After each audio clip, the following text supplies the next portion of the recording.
Hello students, मैं B S Chauhan आपके अपने यूट्यूब चैनल JMD क्लासेज में हार्दिक स्वागत करता हूं। आज की क्लास करंट अफेयर्स और जीके जीएस की है, जिसके अंतर्गत आज हम भारतीय भूगोल के जो महत्वपूर्ण MCQs हैं उन पर चर्चा करेंगे। ये क्लास सभी वनडे एग्ज़ाम और प्रतियोगी परीक्षाओं के लिए उपयोगी है, और जो बच्चे MR की परीक्षा दे रहे हैं ये स्पेशल उनके लिए क्लास बनाई जा रही है। तो जो बच्चे जुड़े हुए सेशन को शेयर कर दो, यहाँ से आपको आने वाली परीक्षा में प्रश्न देखने को मिल सकते हैं। तो सभी बच्चे जो बच्चे जुड़े हुए हैं फटाफट इस वीडियो की लिंक को अपने मित्रों में शेयर करें, ताकि वो भी जुड़कर जो है इससे लाभान्वित हो सकें। और जो बच्चे पहली बार चैनल पर आए वो बच्चे चैनल को सब्सक्राइब करें और पास में बेल आइकन को जरूर प्रेस करें, ताकि आने वाले वीडियो की जो नवीनतम जानकारी अपडेट है वो आप तक शीघ्र पहुँच सके और आपकी कोई भी वीडियो आप मिस ना कर सके। तो आइए देर ना करते हुए चलते हैं अपनी क्लास की ओर। इस वीडियो में हम विश्व और भारतीय भूगोल के बारे में अध्ययन करेंगे, जहां से परीक्षा में प्रश्न आपसे पूछे जाते हैं। तो आइए चलते हैं, स्टार्ट करते हुए। आपकी स्क्रीन पर पहला क्वेश्चन दिया गया है। सूर्य के चारों ओर घूमने वाले खगोलीय पिंड क्या कहलाते हैं? सूर्य के जो चारों ओर खगोलीय पिंड घूमते हैं वो क्या कहलाते हैं? ग्रह कहलाते हैं, उपग्रह कहलाते हैं, क्षुद्र ग्रह कहलाते हैं, या पुच्छल तारा कहलाते हैं? क्वेश्चन नंबर 1 के लिए सभी बच्चे जवाब दें। जिन बच्चों की तैयारी बेहतर है वो बच्चे जवाब दें। सूर्य के चारों ओर घूमने वाले खगोलीय पिंड क्या कहलाते हैं?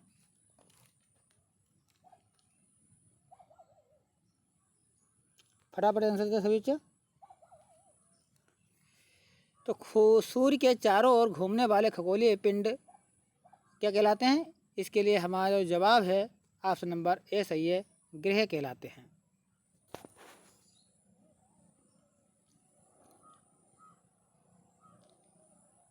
क्वेश्चन नंबर 2, सूर्य के संगठन में सहायक गैस है, यानी सूर्य का निर्माण किन किन गैसों के माध्यम से होता है? कौन कौन सी गैसें सूर्य में होती हैं? आपके ऑप्शन हैं, ऑप्शन ए ऑक्सीजन और carbon dioxide, option B helium और ऑक्सीजन, ऑप्शन सी हीलियम और नाइट्रोजन, और ऑप्शन डी हाइड्रोजन और हीलियम। तो फटाफट इस क्वेश्चन का आंसर दें सभी बच्चे, और क्वेश्चन का आंसर जल्दी से जल्दी दें।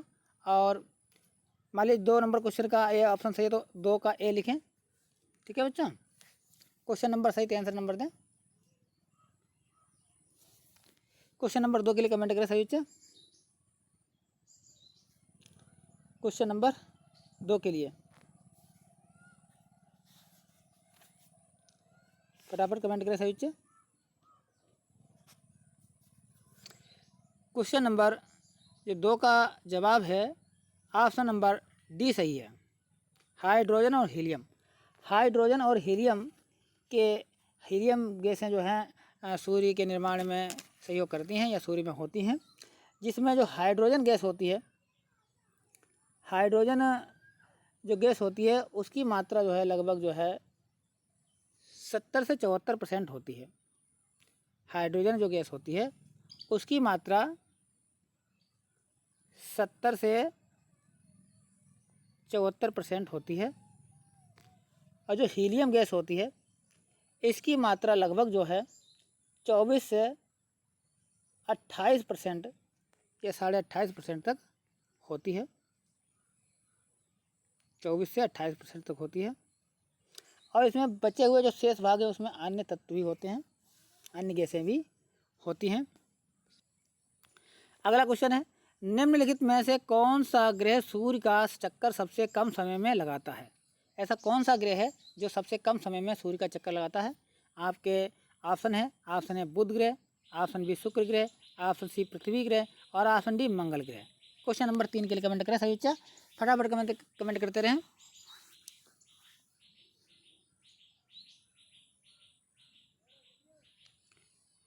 क्वेश्चन नंबर 3 का ऑप्शन नंबर ए सही है, सूर्य का चक्कर सबसे कम समय में बुध ग्रह लगाता है।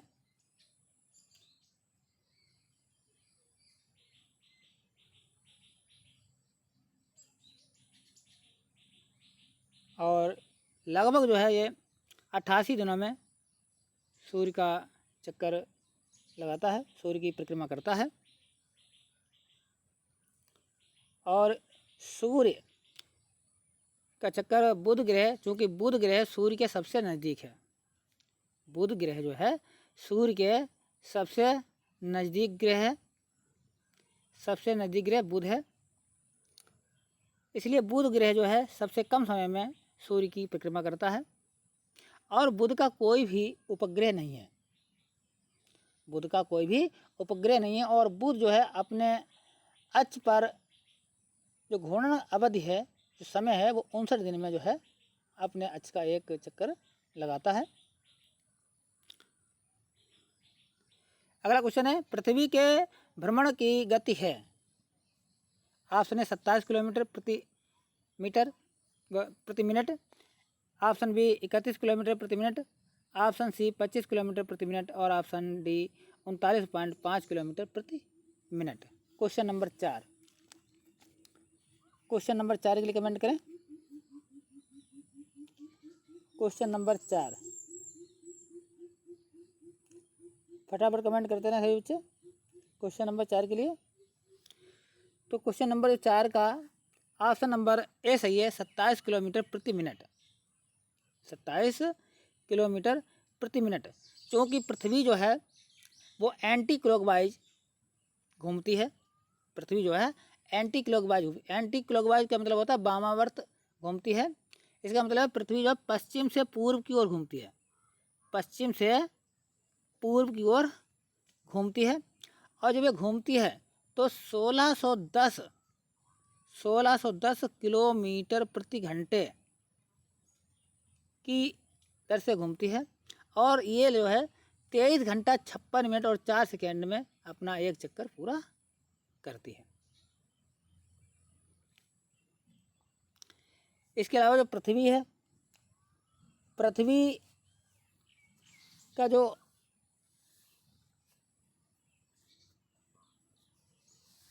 सूर्य से जो दूरी है जो 14 लगभग जो है 14 करोड़ किलोमीटर है। और इसकी जो भूमध्य रेखा की परिधि है वो 40,075 किलोमीटर है, 40,075 किलोमीटर है। और जो इसकी ध्रुवीय परिधि है वो 40,024 किलोमीटर की है।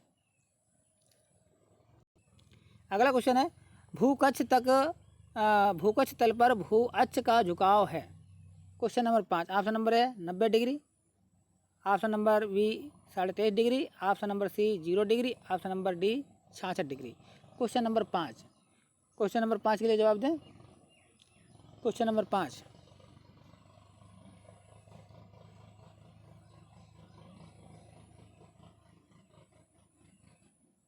तो क्वेश्चन नंबर 5 का ऑप्शन नंबर डी सही है, 66.5 डिग्री। यानी भूकक्ष तल पर भू अक्ष का जो झुकाव है वो 66.5 डिग्री का है। नेक्स्ट क्वेश्चन, पृथ्वी की अपनी कक्षा में गति है। ऑप्शन है पश्चिम से पूर्व की ओर, ऑप्शन बी पूर्व से पश्चिम की ओर, ऑप्शन सी उत्तर से दक्षिण की ओर और ऑप्शन डी दक्षिण से उत्तर की ओर। क्वेश्चन नंबर 6 के लिए कमेंट करें सही बच्चे। क्वेश्चन नंबर 6, क्वेश्चन नंबर 6 के लिए कमेंट करें फटाफट।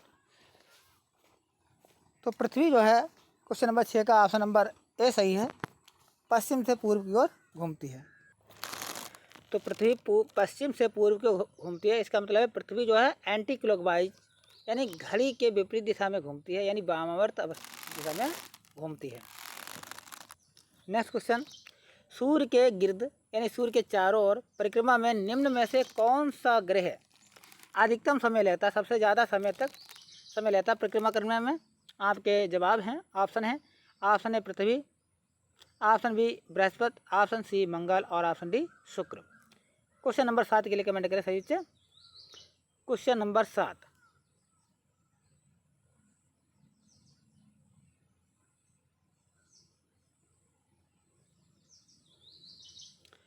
तो क्वेश्चन नंबर 7 का जो ऑप्शन है ऑप्शन नंबर बी सही है, दिए गए ऑप्शनों में बृहस्पति। लगभग 12 वर्ष लगते हैं लेकिन सूर्य की परिक्रमा करने में सबसे ज़्यादा जो समय लगता है वो शनि ग्रह को लगता है, क्योंकि वह 29 वर्षों में जो है अपनी परिक्रमा पूरी करता है, जो कि ऑप्शन में शनि नहीं है, बृहस्पति है। तो हमारा जवाब जो है ऑप्शन नंबर बी सही हो जाएगा, बृहस्पति। नेक्स्ट क्वेश्चन, अगला क्वेश्चन है कौन सा ग्रह हरे प्रकाश को उत्सर्जित करता है, यानी कौन सा ग्रह हरे रंग का होता है। आपके ऑप्शन है बृहस्पति, ऑप्शन बी शुक्र, ऑप्शन सी यूरेनस और option D Varun. Question number 8 के लिए जवाब दें सही बच्चे। क्वेश्चन नंबर 8 के लिए जवाब दें सही बच्चे। जितने बच्चे जुड़े हुए हैं, जो बच्चे जुड़े हुए हैं सेशन को लाइक और शेयर कर दें, ताकि अधिकतम बच्चों तक ये वीडियो पहुंच सके। आपके जो भी रिश्तेदार हैं, मित्र हैं, सगे संबंधी हैं, उन तक ये वीडियो पहुंचा दें जो भी प्रतियोगी परीक्षाओं की तैयारी कर रहे हैं। तो क्वेश्चन नंबर 8 का जो ऑप्शन नंबर डी सही है। क्वेश्चन नंबर 8 का ऑप्शन नंबर डी सही है, यानी वरुण ग्रह का जो है हरे रंग का होता है। क्यों होता है? क्योंकि मेथेन गैस के कारण जो है इसका रंग जो है हरा हो जाता है। अगला क्वेश्चन है आकाश का सबसे चमकदार तारा है। ऑप्शन है Proxima Centauri, option B Barnard, option C nebula और option D Sirius. Question number 9 के लिए कमेंट करें। क्वेश्चन नंबर 9 का ऑप्शन नंबर डी सही है, सीरियस आकाश का सबसे चमकदार तारा है। सीरियस कह दो, या इसको साइरस भी कह सकते हैं, और इंग्लिश में इसको डॉग स्टार भी कहते हैं। क्या कहते हैं बच्चों?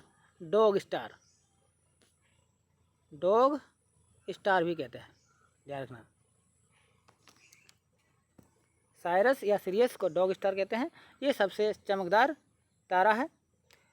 और सबसे चमकीला ग्रह कौन सा है बच्चों? सही बच्चे कमेंट करें कि सबसे चमकीला ग्रह कौन सा है, सबसे अधिक चमकीला ग्रह कौन सा है, कमेंट करें सही बच्चे। तो सबसे अधिक चमकीला ग्रह वीनस है, जिसको हिंदी में शुक्र कहते हैं। क्या कहते हैं? शुक्र ग्रह कहते हैं।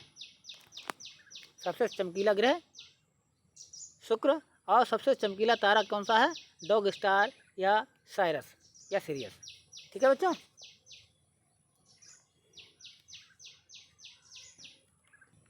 क्वेश्चन नंबर 10, पृथ्वी का वह यमज नक्षत्र या ट्विन प्लैनेट कौन सा है जो अमाप, घनत्व और द्रव्यमान में पृथ्वी जैसा दिखाई देता है, यानी पृथ्वी के समान ही है। ऐसा कौन सा नक्षत्र, कौन सा तारा है जो पृथ्वी जैसा दिखाई देता है? तो आपके ऑप्शन ए है शुक्र, ऑप्शन बी बृहस्पति, ऑप्शन सी मंगल और ऑप्शन डी बुध। क्वेश्चन नंबर 10 के लिए कमेंट करें। क्वेश्चन नंबर 10, ऐसा कौन सा ग्रह है जो पृथ्वी जैसा दिखाई देता है, माप में, घनत्व में और द्रव्यमान में?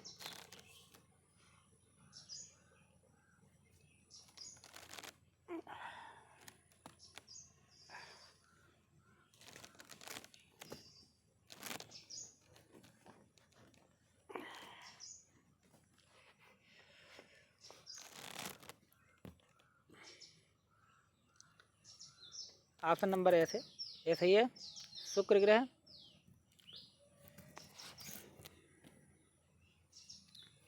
इसको पृथ्वी की बहन भी कहते हैं। अगला क्वेश्चन है स्थल मंडल की मोटाई भूकंपीय तरंगों के आधार पर कितनी मापी गई है?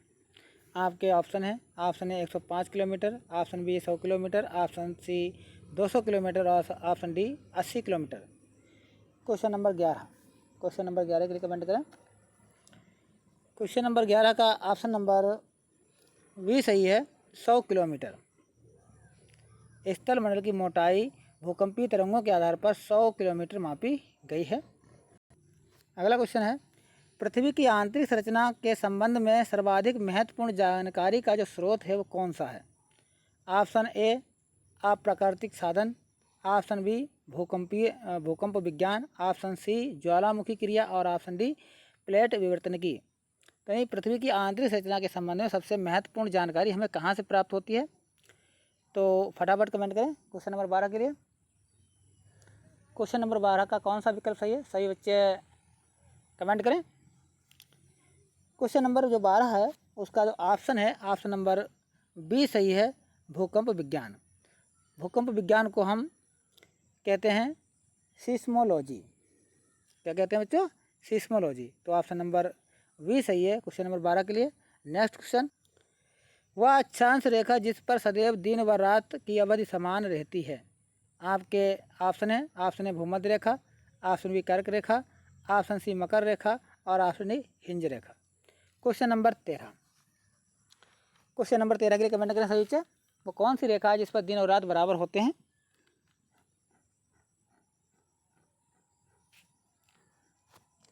क्वेश्चन नंबर 13 के लिए जवाब दें सही से। तो क्वेश्चन नंबर 13 का जो जवाब है ऑप्शन नंबर बी है, भूमध्य रेखा। देखिए बच्चों, ये पृथ्वी का नमूना है जिसको हम ग्लोब कहते हैं।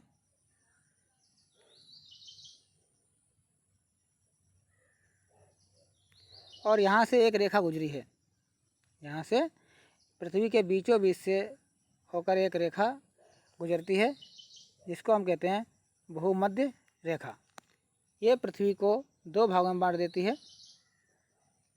पृथ्वी को दो भागों में बांट देती है। ये वाला भाग, तो ये वाला भाग है उत्तरी गोलार्ध, उत्तरी गोलार्ध हो जाता है, और ये वाला दक्षिणी गोलार्ध, दक्षिणी गोलार्ध हो जाता है। और इस रेखा को भूमध्य रेखा या विषुवत रेखा कहते हैं और इसका मान 0 डिग्री होता है। कितना होता है बच्चों? 0 डिग्री होता है। तो यहाँ पर जो है, जो ये रेखा है यहाँ पर जो है दिन और रात, यहाँ पर जो है दिन और रात बराबर होते हैं। ठीक है बच्चों। नेक्स्ट क्वेश्चन है क्वेश्चन नंबर 14। यहाँ पर दिन तथा रात समान होते हैं।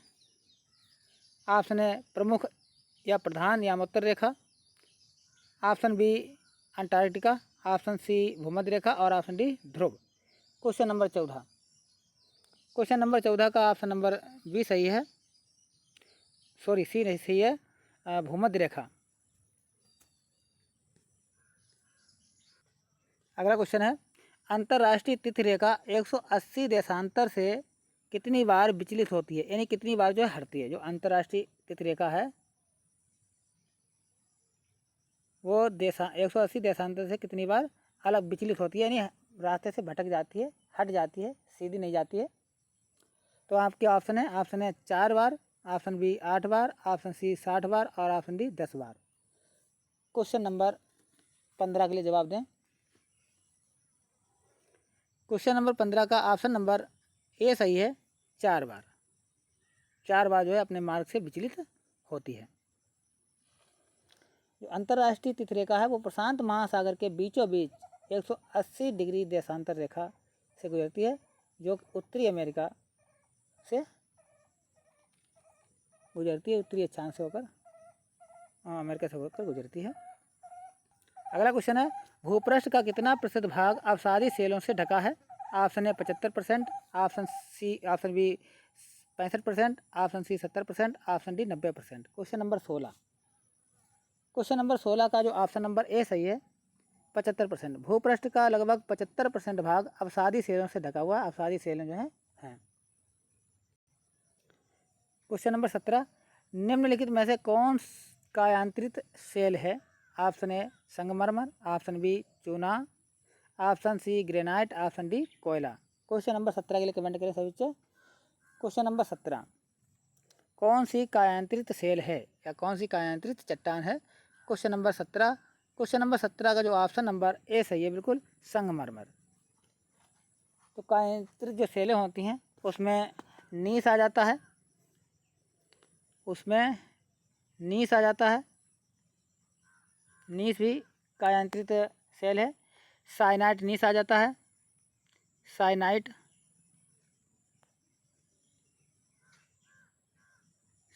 नीस आ जाता है। इसके अलावा ग्रेफाइट आ जाता है,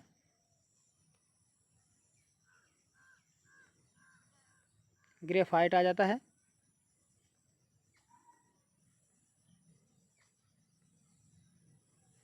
और एंथ्रोसाइट कोयला आ जाता है, एंथ्रोसाइट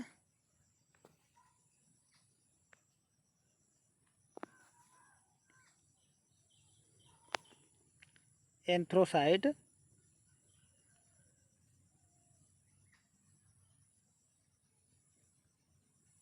कोयला, कोयला और शिस्ट,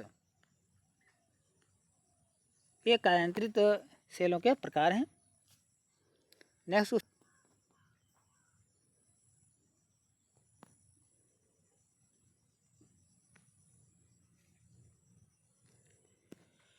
सुनामी किस भाषा का शब्द है?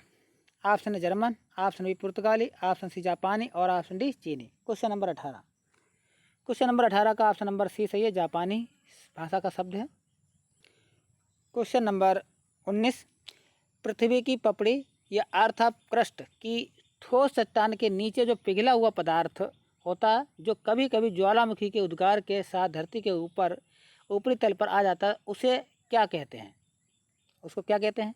ऑप्शन ए मैग्मा कहते हैं, ऑप्शन बी मैक्यूस कहते हैं, ऑप्शन सी मार्स कहते हैं, ऑप्शन डी मेसेटा कहते हैं। क्वेश्चन नंबर 19 के लिए कमेंट करें। क्वेश्चन नंबर 19, तो क्वेश्चन नंबर जो 19 का ऑप्शन नंबर ए सही है, उसको हम मैग्मा कहते हैं। भाई ज्वालामुखी का जो उद्गार होता है, वो नीचे जो पिघला हुआ पदार्थ होता है, मैग्मा जब बाहर निकलता है तभी ज्वालामुखी का उद्गार होता है। और जो नीचे तरल पदार्थ होता है उसका नाम होता है मैग्मा, जो ऊपरी तल पर आ जाता है उद्गार के समय। और इसी मैग्मे के द्वारा जो है काली मिट्टी या रेगुर मिट्टी का निर्माण होता है, जिसमें कपास की खेती सर्वाधिक मात्रा में की जाती है। ये कपास की खेती के लिए सबसे उपयुक्त होता है। अगला क्वेश्चन है, ये बहुत ही महत्वपूर्ण क्वेश्चन है। क्वेश्चन नंबर 20, निम्नलिखित में से किसे भूमध्य सागर का लाइट हाउस कहते हैं? ऑप्शन ए सिसिली का स्ट्रम्बोली, ऑप्शन बी इटली का विसुवियस, ऑप्शन सी पश्चिम द्वीप समूह का माउंट पीली और ऑप्शन डी मैक्सिको का पैराक्यूटिन। क्वेश्चन नंबर 20 के लिए कमेंट करें सभी बच्चे, जो बच्चे जुड़े हुए हैं क्वेश्चन नंबर 20 के लिए कमेंट करें। क्वेश्चन नंबर 20, भूमध्य सागर का लाइट हाउस किसे कहा जाता है, या भूमध्य सागर का प्रकाश स्तंभ किसे कहा जाता है? क्वेश्चन नंबर 20, फटाफट कमेंट करें सभी बच्चे। क्वेश्चन नंबर 20, क्वेश्चन नंबर 20 का ऑप्शन नंबर ए सही है, सिसिली का स्ट्रम्बोली। और सिसिली का स्ट्रम्बोली को लाइट हाउस ऑफ द भूमध्य सागर का प्रकाश स्तंभ कहा जाता है। और सिसिली के ही उत्तर में लिपारी द्वीप है। अगला क्वेश्चन है, निम्नलिखित में से किस प्रकार के ज्वालामुखी की आकृति गोभी के फूल जैसी होती है? यानी कौन सा ज्वालामुखी गोभी के फूल की आकृति का होता है? ऑप्शन है वल्केनियन तुल्य, ऑप्शन बी पिलियन तुल्य, ऑप्शन सी स्ट्रम्बोली तुल्य और ऑप्शन डी हवाई तुल्य। क्वेश्चन नंबर 21, क्वेश्चन नंबर 21 के लिए कमेंट करें। क्वेश्चन नंबर 21, क्वेश्चन नंबर 21 का ऑप्शन नंबर ए सही है, वल्केनियन तुल्य के समान जो है उसकी आकृति होती है। ज्वालामुखी की आकृति गोभी के फूल के जैसी होती। कौन सा ज्वालामुखी? वल्केनियन तुल्य।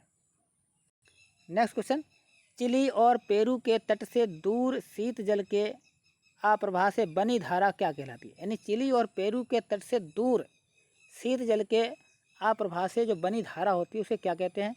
एल नीनो कहते हैं, एल नीनो धारा, हम्बोल्ट धारा, अंगुलहास धारा और कैनेरी धारा। Question number 22,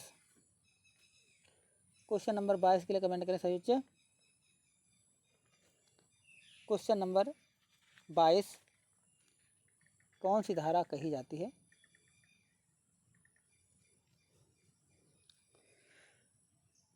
question number 22, question number 22 का ऑप्शन नंबर बी सही है, हम्बोल्ट धारा। क्वेश्चन नंबर 22 का बी ऑप्शन सही है, हम्बोल्ट धारा। जो हम्बोल्ट धारा होती है वो प्रशांत महासागर में होती है और ये ठंडी धारा होती है। क्वेश्चन नंबर 23, विश्व का सबसे बड़ा महाद्वीप है कौन सा है? Option A Africa, option B Europe, option C Asia और ऑप्शन डी ऑस्ट्रेलिया। विश्व का सबसे बड़ा महाद्वीप कौन सा है बच्चों? कमेंट करें सब फटाफट सभी जल्दी बच्चे, जो बच्चे जुड़े हुए हैं, और सेशन को लाइक और शेयर करते रहें बच्चे। जो नए बच्चे जुड़े हुए हैं सेशन को लाइक और शेयर करते रहें। क्वेश्चन नंबर 23 के लिए कमेंट करें, विश्व का सबसे बड़ा महाद्वीप कौन सा है?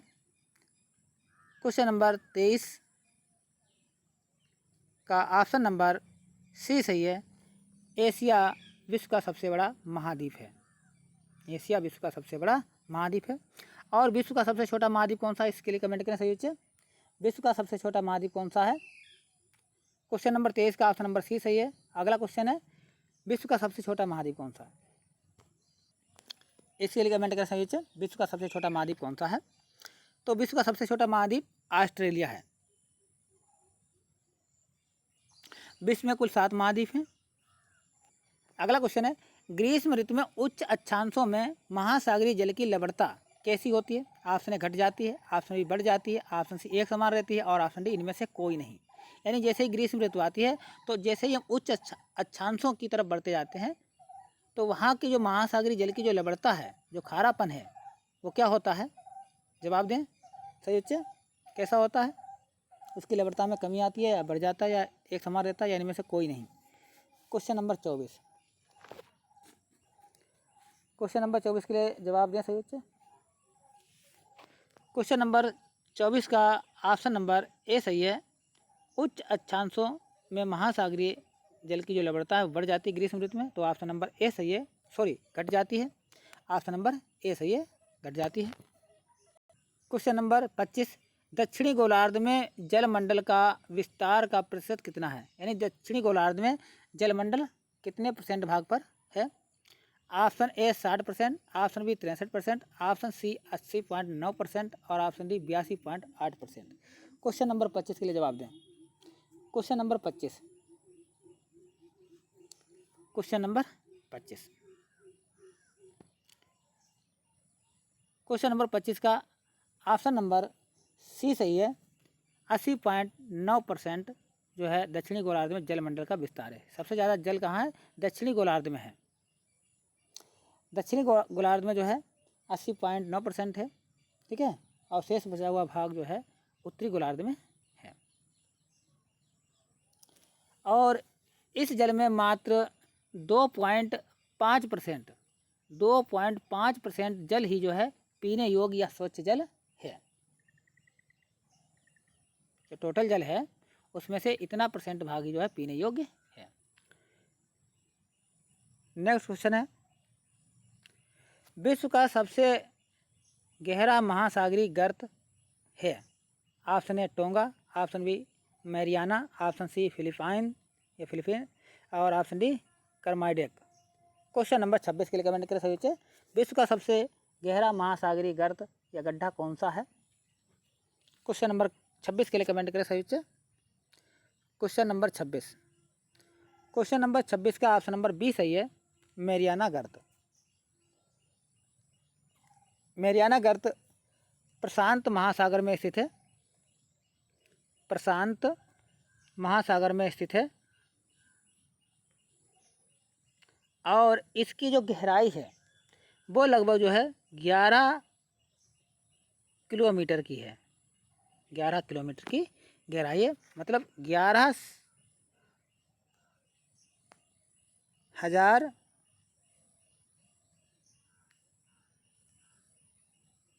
22 मीटर की जो है इसकी गहराई है, जो कि प्रशांत महासागर में स्थित है। अगला क्वेश्चन है, असाधारण रूप से उच्च और निम्न ज्वार जो अमावस्या और पूर्णिमा को जबकि सूर्य चंद्रमा और पृथ्वी लगभग संरेखित हो आते हैं उन्हें क्या कहते हैं? यानी पूर्णिमा और अमावस्या को जब उच्च और निम्न ज्वार आता है और जब सूर्य चंद्रमा पृथ्वी एक रेखा में होते हैं, एक सीध में आ जाते हैं, तो उसे क्या कहा जाता है? बृहत ज्वार, आवपाती ज्वार, लघु ज्वार या दैनिक ज्वार। क्वेश्चन नंबर 27, क्वेश्चन नंबर 27 के लिए कमेंट करें। क्वेश्चन नंबर 27, क्वेश्चन नंबर 27 का जो जवाब है ऑप्शन नंबर ए सही है, उसे बृहत ज्वार या स्प्रिंग कहते हैं। ऑप्शन नंबर ए सही है। अगला क्वेश्चन, गंगा नदी अपने मुहाने पर डेल्टा का निर्माण करती है, ये डेल्टा कहाँ से शुरू होता है? ऑप्शन ए कोलकाता से, ऑप्शन बी गौर से, ऑप्शन सी बजबज से, ऑप्शन डी सुंदरबन से। क्वेश्चन नंबर 28, क्वेश्चन नंबर 28 का ऑप्शन नंबर बी सही है, गौर से शुरू होता है। क्वेश्चन नंबर 29, भूकंप के एक ही समय पर आने वाले स्थानों को मिलाने वाली रेखा क्या कहलाती है? यानी भूकंप जहाँ जहाँ आता है और उनको मिलाने वाली जो रेखा होती है उसे क्या कहते हैं? Option A seismal, isoseismal, option B homoseismal, option C isobront और option D isogonal. Question number 29, question number 29 के लिए जवाब दे सही उत्तर। क्वेश्चन नंबर 29, क्वेश्चन नंबर 29 का ऑप्शन नंबर बी सही है, होमोसिस्मल कहते हैं। ऑप्शन नंबर बी सही है। अगला क्वेश्चन है, दक्षिणी आल्प्स पर्वत श्रेणी कहाँ स्थित है? ऑप्शन ए ऑस्ट्रेलिया में, ऑप्शन बी न्यूजीलैंड में, ऑप्शन सी दक्षिण अफ्रीका में और ऑप्शन डी इंडोनेशिया में। फटाफट कमेंट करें क्वेश्चन नंबर 30 के लिए।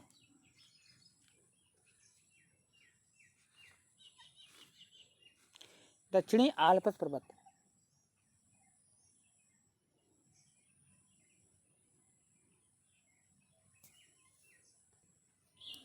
क्वेश्चन नंबर 30, क्वेश्चन नंबर 30 का ऑप्शन नंबर बी सही है, न्यूजीलैंड में है।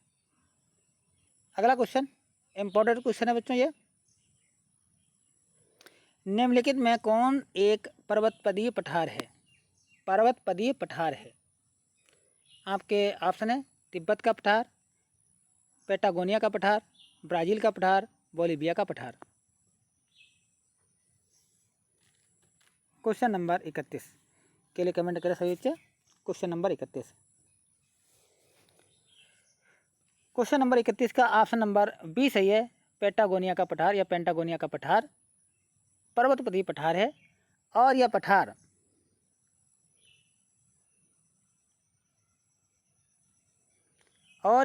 जो है अर्जेंटीना में स्थित है। अर्जेंटीना में जो लिमे नदी है, लिमे नदी से दक्षिण अमेरिका के अंतिम छोर तक इसका विस्तार है। क्वेश्चन नंबर 32, पेनाइन, आल्पेशियन और अरावली ये किस तरह के पर्वतों के उदाहरण हैं?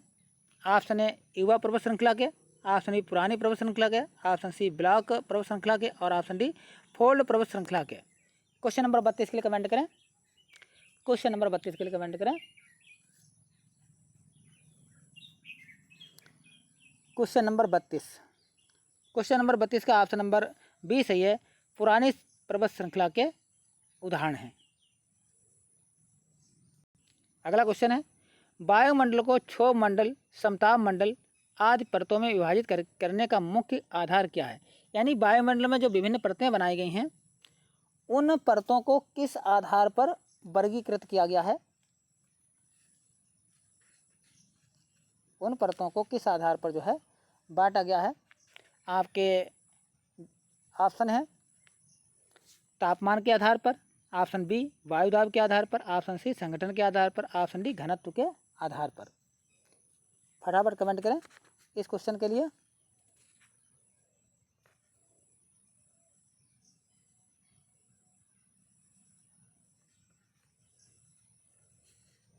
क्वेश्चन नंबर 33 के लिए कमेंट करें। क्वेश्चन नंबर 33 का जो ऑप्शन नंबर ए सही है, तापमान के आधार पर वायुमंडल को विभिन्न परतों में बांटा गया है। अगला क्वेश्चन है, संचार उपग्रह किस वायुमंडलीय स्तर में स्थित होते हैं? ऑप्शन ए समताप मंडल, ऑप्शन बी आयन मंडल, ऑप्शन सी क्षोभ मंडल, ऑप्शन डी बाह्य मंडल। क्वेश्चन नंबर 34 के लिए कमेंट करें। क्वेश्चन नंबर 34 के लिए कमेंट करें कि जो संचार उपग्रह होते हैं जहाँ से सूचना भेजी जाती है जिन के माध्यम से, वो कौन सा मंडल है? क्वेश्चन नंबर 34, क्वेश्चन नंबर 34 का ऑप्शन नंबर बी सही है, आयन मंडल। आयन मंडल से जो है विभिन्न प्रकार की सूचनाएं आती हैं। यहाँ पर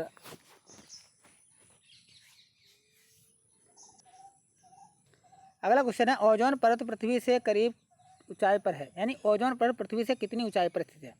option 50 kilometre, option B 300 kilometre, option C 2000 kilometre, option D 20 kilometre. Question number 35, question number 35 के लिए जवाब दें। क्वेश्चन नंबर 35 का जो ऑप्शन नंबर है, ऑप्शन नंबर डी सही है, ऑप्शन नंबर डी सही है, 20 किलोमीटर, यानी ओजोन परत जो है पृथ्वी से करीब जो है 20 किलोमीटर ऊंचाई पर स्थित है। ये वैसे 10 किलोमीटर से 50 किलोमीटर के बीच में स्थित है, लेकिन 20 किलोमीटर की ऊंचाई पर जो है इसकी मोटाई ज़्यादा हो जाती है, ज़्यादा मोटी परत होती है। और जो ओजोन परत है वो समताप मंडल में स्थित होती है। कौन से मंडल में स्थित होती है बच्चों?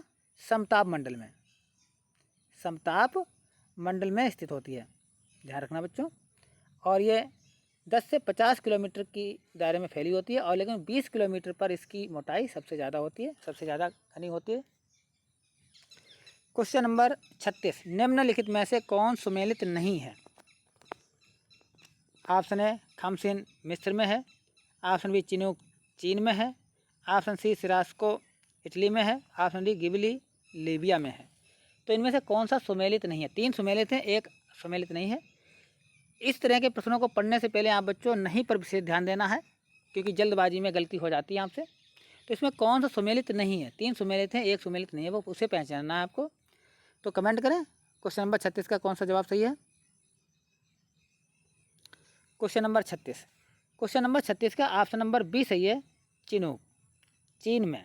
ये ऑप्शन बिल्कुल गलत है, क्योंकि क्वेश्चन के अनुसार ये ऑप्शन नंबर बी सही है आपका, लेकिन चिनूक कहाँ है? चिनूक अमेरिका में है। अगला क्वेश्चन है, डोल ड्रम क्या है।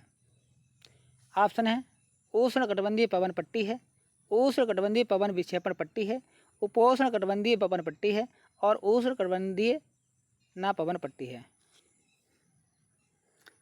क्वेश्चन नंबर 37 के लिए कमेंट करें सही। तो क्वेश्चन नंबर 37 का ऑप्शन नंबर ए सही है, डोल ड्रम उष्ण कटिबंधीय पवन पट्टी है। ये पृथ्वी है और यहाँ से मध्य भूमध्य रेखा गुजरी है, और इसके 10 डिग्री उत्तरी गोलार्ध में और 10 डिग्री दक्षिणी गोलार्ध में जो पवनों की जो गति होती है वो शांत होती है, और ऐसे क्षेत्र को डोल ड्रम कहा गया है।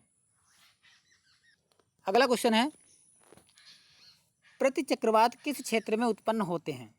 ऑप्शन है भूमध्य रेखीय क्षेत्र में, ऑप्शन बी आर्कटिक क्षेत्र में, ऑप्शन सी मरुस्थलीय क्षेत्र में, और ऑप्शन डी शीतोष्ण कटिबंधीय क्षेत्र में।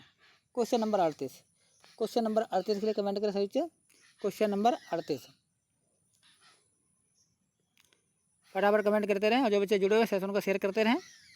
क्वेश्चन नंबर 38, क्वेश्चन नंबर जो 38 है उसका ऑप्शन नंबर ए सही है, भूमध्य रेखीय क्षेत्र। जो प्रतिचक्रवात होते हैं वो भूमध्य रेखीय क्षेत्र में उत्पन्न होते हैं। प्रतिचक्रवात में बच्चों जब केंद्र में दाब अधिक होता है, जब केंद्र में दाब अधिक होता है तो केंद्र से बाहर, जो केंद्र से हवाएं हैं वो बाहर की ओर चलती हैं। जब केंद्र में दाब अधिक होता है तो केंद्र से हवाएं बाहर की ओर चलती हैं, इसको हम प्रतिचक्रवात कहते हैं। क्या कहते हैं? प्रतिचक्रवात कहते हैं। तो क्वेश्चन नंबर 38 का ऑप्शन नंबर ए सही है, भूमध्य रेखीय क्षेत्र। क्वेश्चन नंबर 39, शीतोष्ण कटिबंधीय क्षेत्रों में सामान्यतः किस प्रकार की वर्षा होती है। जो शीतोष्ण कटिबंधीय क्षेत्र हैं वहाँ पर किस प्रकार की वर्षा होती है। ऑप्शन ए संवैनिक वर्षा होती है, ऑप्शन बी चक्रवाती वर्षा होती है, ऑप्शन सी पर्वतीय वर्षा होती है, ऑप्शन डी मानसूनी वर्षा होती है। क्वेश्चन नंबर 39, क्वेश्चन नंबर 39 के कमेंट करें सही। क्वेश्चन नंबर 39, क्वेश्चन नंबर 39 का ऑप्शन नंबर बी सही है, चक्रवातीय वर्षा होती है। शीतोष्ण कटिबंधीय प्रदेश क्षेत्रों में चक्रवातीय वर्षा होती है। और जो चक्रवात होते हैं बच्चों, चक्रवात कब होते हैं? जब निम्न दाब के केंद्र, चक्रवात क्या होता है, चक्रवात निम्न दाब के केंद्र होते हैं। इनमें केंद्र से बाहर की ओर वायु दाब बढ़ता जाता है। और जो चक्रवात होते हैं, उत्तरी गोलार्धों में चक्रवातों की जो दिशा होती है घड़ी की सुइयों के विपरीत दिशा होती है, यानी एंटी क्लॉकवाइज होते हैं। जो दक्षिणी गोलार्ध होते हैं, जो दक्षिणी गोलार्ध है, यहाँ पर जो चक्रवात होंगे इनकी जो दिशा होती है वो एंटी क्लॉकवाइज होती है, यानी घड़ी की सुइयों के विपरीत दिशा में चलते हैं। जो उत्तरी गोलार्ध होते हैं वहाँ पर जो है ये घड़ी की सुइयों के अनुकूल चलते हैं, यानी क्लॉकवाइज चलते हैं, जिसको हम दक्षिणावर्त कहते हैं। ठीक है बच्चों। क्वेश्चन नंबर 40, अपर्दन के सामान्य चक्र में पुनर्यौवन को दर्शाने वाली स्थलाकृति कौन सी है? ऑप्शन ए आधा कार्तिक विसर्प, ऑप्शन बी बाढ़ का मैदान, ऑप्शन सी गार्ज या कैनियन, ऑप्शन डी उपयुक्त सभी। क्वेश्चन नंबर 40, क्वेश्चन नंबर 40 का बच्चों ऑप्शन नंबर ए सही है, आधा कार्तिक विसर्प। नेक्स्ट क्वेश्चन, क्वेश्चन नंबर 41, अपर्दन के किस कारक द्वारा बरखान का निर्माण होता है? ऑप्शन ए नदी, ऑप्शन बी पवन, ऑप्शन सी हिमनद और ऑप्शन डी भूमिगत जल। क्वेश्चन नंबर 41, क्वेश्चन नंबर 41 के कमेंट करें। अपर्दन के किस कारक द्वारा बरखान, या जिसको हम बालू का स्तूप भी कहते हैं, का निर्माण होता है? तो क्वेश्चन नंबर 41 का ऑप्शन नंबर बी सही है, पवन के द्वारा। अगला क्वेश्चन है, फ्योर्ड किस प्रक्रम से निर्मित होता है? ऑप्शन ए नदी से, ऑप्शन बी हवा से, ऑप्शन सी समुद्री तरंग से और ऑप्शन डी इनमें से कोई नहीं। क्वेश्चन नंबर 42 के लिए कमेंट करें सभी बच्चा। क्वेश्चन नंबर 42, क्वेश्चन नंबर 42 के लिए कमेंट करें सभी बच्चे। क्वेश्चन नंबर 42 का कौन सा ऑप्शन सही है? क्वेश्चन नंबर 42 का ऑप्शन नंबर सी सही है, समुद्री तरंग से। समुद्री तरंगों के द्वारा जो है फ्योर्ड का निर्माण होता है। अगला क्वेश्चन है, ग्रेट आर्टेजियन बेसिन निम्न में से कहाँ स्थित है? आपके ऑप्शन है फ्रांस में, ऑप्शन बी आइसलैंड में, ऑप्शन सी ऑस्ट्रेलिया में और ऑप्शन डी अर्जेंटीना में। क्वेश्चन नंबर 43, क्वेश्चन नंबर 43 के लिए कमेंट करें सभी बच्चे। क्वेश्चन नंबर 43, क्वेश्चन नंबर 43 का ऑप्शन नंबर सी सही है, ग्रेट आर्टेजियन बेसिन ऑस्ट्रेलिया में स्थित है। क्वेश्चन नंबर 43 का ऑप्शन नंबर सी सही है, ऑस्ट्रेलिया में स्थित है। क्वेश्चन नंबर 44, निम्नलिखित में से कौन सुमेलित नहीं है? आपके ऑप्शन है मानचित्र पर दो स्थानों के मध्य की दूरी को क्या कहते हैं? आप 100 मीटर कहते हैं। ऑप्शन बी मानचित्र पर क्षेत्रफल प्लेनीमीटर, ऑप्शन सी ज्वालामुखी लावा का तापमान पायरोमीटर से मापा जाता है और सौर विकिरण की मात्रा क्रोनोमीटर से मापी जाती है। क्वेश्चन नंबर 44 का ऑप्शन नंबर कौन सा सही है? प्रश्न पूछा गया कौन सुमेलित नहीं है, जो सुमेलित नहीं है उसको बताना बच्चों। क्वेश्चन नंबर 44,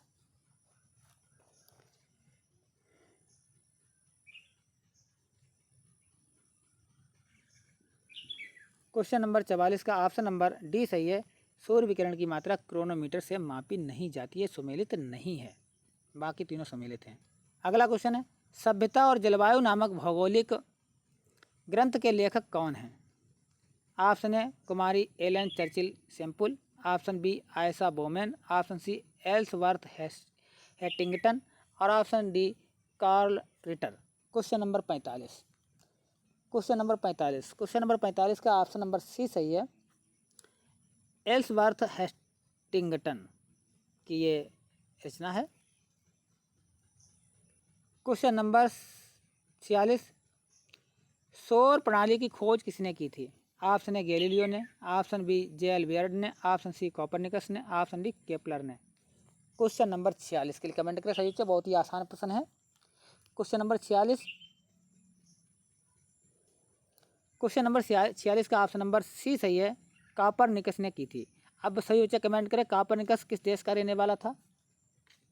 कोपरनिकस कहाँ का निवासी था? सौर प्रणाली की खोजकर्ता जो थे कोपरनिकस थे, और ये कहाँ के रहने वाले थे? कमेंट करें सही बच्चे। ये पोलैंड के रहने वाले थे, पोलैंड के निवासी थे। नेक्स्ट क्वेश्चन, निम्नलिखित में से कौन सा ग्रह नहीं है जिसे प्राचीन भारतीय ग्रह मानते थे? जिसे प्राचीन जो प्राचीन भारतीय हैं उन्हें उसको ग्रह मानते थे, लेकिन आज ये ग्रह नहीं है। ऑप्शन है सूर्य, ऑप्शन बी मंगल, ऑप्शन सी शुक्र, ऑप्शन डी शनि। तो क्वेश्चन नंबर 47 का कौन सा जवाब सही है? क्वेश्चन नंबर 47 का ऑप्शन नंबर ए सही है, सूर्य। ये ग्रह नहीं है, जबकि प्राचीन जो भारतीय लोग थे, विद्वान थे, वो इसको ग्रह मानते थे, लेकिन ग्रह सूर्य ग्रह नहीं है। सूर्य क्या है? एक तारा है। अगला क्वेश्चन है, निम्नलिखित में से कौन से ग्रहों के चारों ओर घूमने वाले उपग्रह नहीं हैं? यानी कौन से ऐसे ग्रह हैं जिनके कोई भी उपग्रह नहीं है? आपके ऑप्शन है मंगल और शुक्र, ऑप्शन बी बुध और शुक्र, ऑप्शन सी मंगल और बुध, और ऑप्शन डी वरुण और प्लूटो। क्वेश्चन नंबर 48 के कमेंट करें सही उत्तर। क्वेश्चन नंबर 48 फटाफट कमेंट करें सही उत्तर। क्वेश्चन नंबर 48 के लिए कमेंट करें। क्वेश्चन नंबर 48,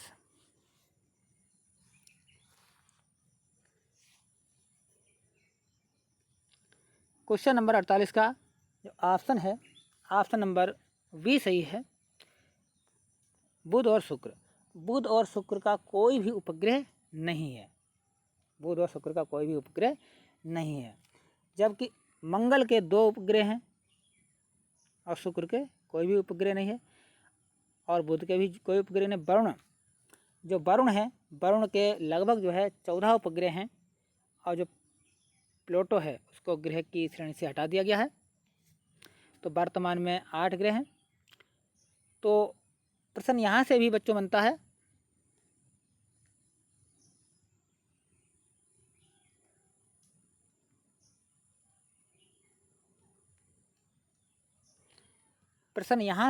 बच्चों कि आकार के अनुसार ग्रहों का क्रम क्या है? आकार के अनुसार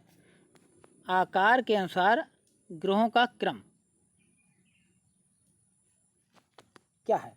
तो बच्चों आकार के अनुसार कौन सा ग्रह पहले बड़ा है, कौन सा छोटा है? तो आइए इसको जान लेते हैं। यहाँ से भी प्रश्न परीक्षा में पूछे जा सकते हैं। तो आकार के अनुसार जो ग्रहों का क्रम है, सबसे पहले जो है बृहस्पति सबसे बड़ा ग्रह है, बृहस्पति। इसके बाद शनि है,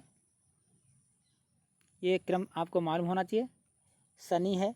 इसके बाद अरुण है, इसके बाद वरुण है, इसके बाद पृथ्वी है, फिर शुक्र है, मंगल है, और फिर बुध है। ठीक है, आकार के अनुसार कौन सा ग्रह विशाल भारी है और कौन सा ग्रह छोटा है, ये तो आकार के अनुसार ग्रहों का क्रम हो गया। अब आपसे पूछा जा सकता है कि आकार के अनुसार पहला ग्रह कौन सा है? आकार के अनुसार पृथ्वी का कौन सा स्थान है? तो आकार के अनुसार पृथ्वी का 5वां स्थान है। ठीक है बच्चों, 1 2 3 4 5। तो आकार के अनुसार पृथ्वी का 5वां स्थान है। आकार के अनुसार शुक्र का 6ठा स्थान है। आकार के अनुसार शनि का 2रा स्थान है। ठीक है, इस तरह से प्रश्न परीक्षा में पूछे जा सकते हैं। और यहीं पर एक प्रश्न बनता है, सूर्य से बढ़ती हुई दूरी के आधार पर ग्रहों का क्या क्रम है? सूर्य से बढ़ती हुई दूरी के आधार पर ग्रहों का क्या क्रम है? आइए इसको भी जान लेते हैं। सूर्य से दूरी के आधार पर कौन सा ग्रह सूर्य के नज़दीक है और कौन सा ग्रह सूर्य से अधिक दूरी पर स्थित है? आइए इसको भी जान लेते हैं।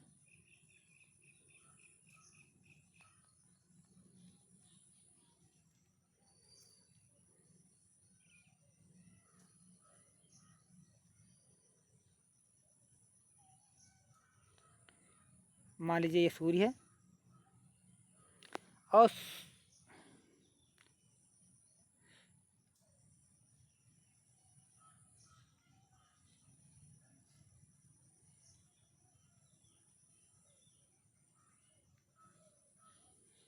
सूर्य के जो नज़दीक ग्रह है, सूर्य के नज़दीक कौन सा ग्रह है बच्चों? सूर्य के नज़दीक कौन सा ग्रह है? सूर्य के नज़दीक जो है बुध ग्रह है। कौन सा ग्रह है बच्चों? बुध ग्रह है। कौन सा ग्रह है? बुध।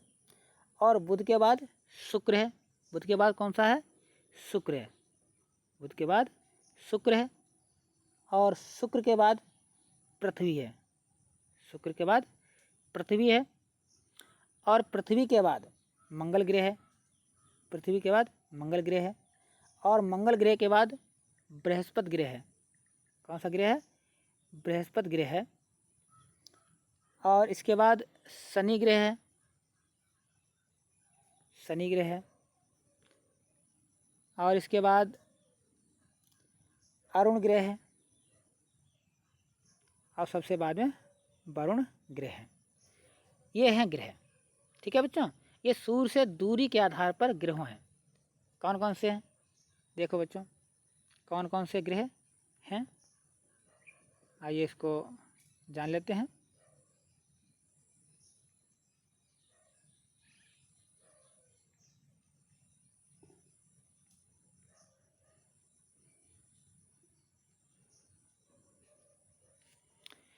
ये है बुध। ये वाला ग्रह क्या है? बुध है।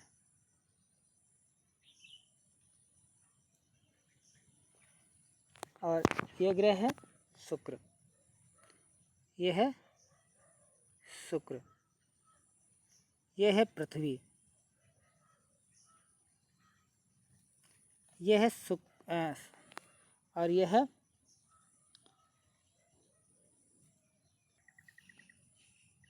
मंगल। ये है बृहस्पति। बृहस्पति। ठीक है बच्चों, ये शनि है। ये शनि है। ये अरुण है और ये वरुण है। ये सूर्य की दूरी क्या था? सूर्य से सबसे नज़दीक ग्रह कौन सा है? बुध है। और सूर्य से सबसे अधिक दूर कौन सा है? अरुण है, सॉरी वरुण है। तो सूर्य से दूरी के आधार पर चौथा ग्रह कौन सा है? तो सूर्य से दूरी के आधार पर चौथा ग्रह मंगल है। इस तरह से प्रश्न पूछ सकते हैं। तीसरा ग्रह पृथ्वी है। अंतिम ग्रह वरुण है। इस तरह से आपसे प्रश्न परीक्षा में प्रश्न पूछे जा सकते हैं। और जो क्षुद्र ग्रह होते हैं, क्षुद्र ग्रह मंगल और बृहस्पति के बीच में स्थित होते हैं। मंगल और बृहस्पति के बीच में कौन से ग्रह स्थित होते हैं? क्षुद्र ग्रह स्थित होते हैं। ये मंगल और बृहस्पति के बीच जो है क्षुद्र ग्रह स्थित होते हैं। ये बच्चों ध्यान रखना, मंगल और बृहस्पति के क्षुद्र ग्रह किनके बीच होते हैं? मंगल और बृहस्पति के बीच में होते हैं। ये छोटे छोटे आकाशीय पिंड होते हैं जिसमें फोरवेस्टा, सिरस इत्यादि बहुत छोटे छोटे होते हैं। तो यहाँ से जो प्रश्न बन सकते हैं आपको ध्यान में रखना है। और यहाँ पर एक प्रश्न ये भी बनता है कि सबसे बड़ा ग्रह कौन सा है? तो सबसे बड़ा ग्रह कौन सा बच्चों? सबसे बड़ा ग्रह बृहस्पति है जिसको जुपिटर कहते हैं। और सबसे छोटा ग्रह बुध है जिसको हम इंग्लिश में मरकरी कहते हैं। और पृथ्वी का उपग्रह चंद्रमा है। सूर्य के सबसे निकट ग्रह बुध है। सूर्य से सबसे अधिक दूर स्थित ग्रह कौन सा? वरुण है, वरुण ग्रह है। और सबसे अधिक चमकीला ग्रह शुक्र है। और सबसे अधिक चमकीला तारा साइरस, वो तो मैंने पहले ही बता दिया है। और सबसे अधिक उपग्रहों वाला ग्रह बृहस्पति है। ठीक है, जिसके लगभग जो है 67 से अधिक उपग्रह हैं। और सबसे अधिक ठंडा ग्रह वरुण ग्रह है, क्योंकि यह सूर्य से बहुत अधिक दूरी पर स्थित है, इसलिए वह ठंडा ग्रह है। सबसे अधिक गर्म ग्रह कौन सा है? शुक्र है। जो रात्रि में लाल ग्रह दिखाई देता है कौन सा है? मंगल है। ठीक है बच्चों, यहाँ से प्रश्न बन सकते हैं। और सबसे बड़ा उपग्रह गैनीमेड है। सबसे छोटा उपग्रह डीमोस है। नीला ग्रह पृथ्वी को कहते हैं। भोर का तारा, सांझ का तारा, पृथ्वी की बहन, ये शुक्र ग्रह को कहते हैं। हरा ग्रह वरुण होता है। और विशाल लाल धब्बों वाला ग्रह कौन सा होता है? बृहस्पति होता है। यहाँ से भी प्रश्न बन सकते हैं, तो इन सभी प्रश्नों को बच्चों ध्यान में रखना। आइए चलते हैं अब नेक्स्ट क्वेश्चन पर। अगला क्वेश्चन है, सूर्य के चारों ओर पृथ्वी के परिभ्रमण की चाल है। कैसी चाल है? ऑप्शन ए, वर्ष भर एक समान रहती है। ऑप्शन बी, अधिकतम होती है जब पृथ्वी सूर्य के निकटतम होती है। ऑप्शन सी, अधिकतम होती है जब पृथ्वी सूर्य से अधिक दूरी पर होती है। ऑप्शन डी, न्यूनतम होती है जब पृथ्वी सूर्य के निकटतम होती है। तो क्वेश्चन नंबर 49 के लिए कमेंट करें सही बच्चे। Question number 49, question number 49 comment करें फटाफट सभी बच्चे। क्वेश्चन नंबर 49 के लिए, क्वेश्चन नंबर 49 का ऑप्शन नंबर कौन सा सही है? क्वेश्चन नंबर 49, क्वेश्चन नंबर 49 का ऑप्शन नंबर बी सही है। अधिकतम होती है, यानी सूर्य के चारों ओर पृथ्वी के परिभ्रमण की चाल या गति अधिकतम होती है जब पृथ्वी सूर्य के निकटतम होती है। तो यहाँ पर एक प्रश्न ये भी बनता है बच्चों कि पृथ्वी सूर्य के निकटतम कब होती है, पृथ्वी सूर्य के नज़दीक कब होती है? पृथ्वी सूर्य से नज़दीक कब होती है और इस घटना को भूगोलवेत्ता क्या कहते हैं? तो पृथ्वी सूर्य के नज़दीक जो है 3 जनवरी को होती है, 3 जनवरी को होती है और इस घटना को खगोल वैज्ञानिक उपसौर कहते हैं। क्या कहते हैं? उपसौर कहते हैं, उपसौर कहते हैं। और जब सूर्य से अधिक ज़्यादा दूरी पर पृथ्वी होती है उस घटना को हम अपसौर कहते हैं। जब पृथ्वी सूर्य से अधिकतम दूरी पर होती है तो उसको हम क्या कहते हैं? अपसौर कहते हैं, अपसौर कहते हैं। और यह घटना जो है 4 जुलाई को घटित होती है, 4 जुलाई को घटित होती है। यानी 4 जुलाई को पृथ्वी सूर्य से सबसे अधिक दूरी पर स्थित होती है और 3 जनवरी को पृथ्वी सूर्य के सबसे नज़दीक होती है। ठीक है बच्चों, यहाँ से 2-3 पॉइंट बन गए हैं, ये भी प्रश्न परीक्षा में बन सकते हैं। अगला क्वेश्चन देख, अगला क्वेश्चन है दक्षिणी गोलार्ध में सबसे लंबा दिन कब होता है? ऑप्शन है 21 जून, ऑप्शन बी 23 सितंबर, ऑप्शन सी 21 मार्च, ऑप्शन डी 22 दिसंबर। क्वेश्चन नंबर 50, क्वेश्चन नंबर 50 के लिए कमेंट करें सभी बच्चे। क्वेश्चन नंबर 50, क्वेश्चन नंबर 50 का ऑप्शन नंबर डी सही है। दक्षिणी गोलार्ध में सबसे लंबा दिन 22 दिसंबर को होता है। कब होता है? 22 दिसंबर को होता है। ऑप्शन नंबर डी सही है। कब होता है बच्चों? 22 दिसंबर को होता है। और उत्तरी गोलार्ध में सबसे लंबा दिन 21 जून को होता है, ये भी ध्यान रखना। और यहाँ पर एक प्रश्न ये भी बनता है कि किस दिन, किस तारीख को दिन और रात बराबर होते हैं और इस घटना को क्या कहा जाता है? दिन और रात कब बराबर होते हैं और इस घटना को क्या कहा जाता है? तो दिन और रात जो है 21 मार्च को बराबर होते हैं, 21 मार्च को बराबर होते हैं। और इस घटना को वसंत विषुव कहते हैं। क्या कहते हैं? वसंत विषुव कहते हैं।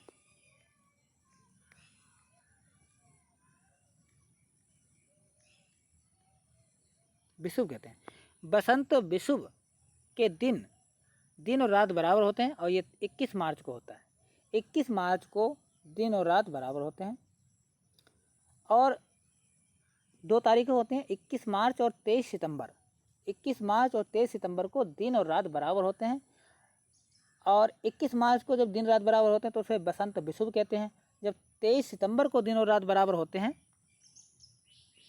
जब 23 सितंबर को दिन और रात बराबर होते हैं तो इस घटना को हम शरद विषुव कहते हैं। क्या कहते हैं? शरद विषुव, शरद विषुव कहते हैं, शरद विषुव की घटना कहते हैं। सूर्य ग्रहण हमेशा जो है अमावस्या को ही घटित होता है। सूर्य ग्रहण की घटना में पृथ्वी और सूर्य के बीच चंद्रमा आ जाता है। क्या होता है बच्चों? यहाँ पर एक क्वेश्चन और समझ लें कि जो ज्वार भाटा होता है तो कब ज्वार भाटा होता है, या सूर्य ग्रहण और चंद्र ग्रहण कब पड़ता है, कैसे पड़ता है, इसके बारे में समझ लें। सूर्य ग्रहण की स्थिति क्या होती है और चंद्र ग्रहण की स्थिति क्या होती है, इसके बारे में समझ लेते हैं बच्चों।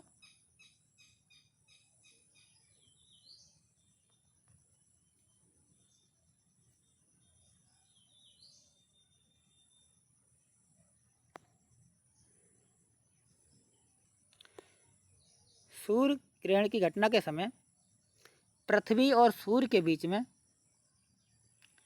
पृथ्वी और सूर्य के बीच में चंद्रमा आ जाता है। पृथ्वी और सूर्य के बीच में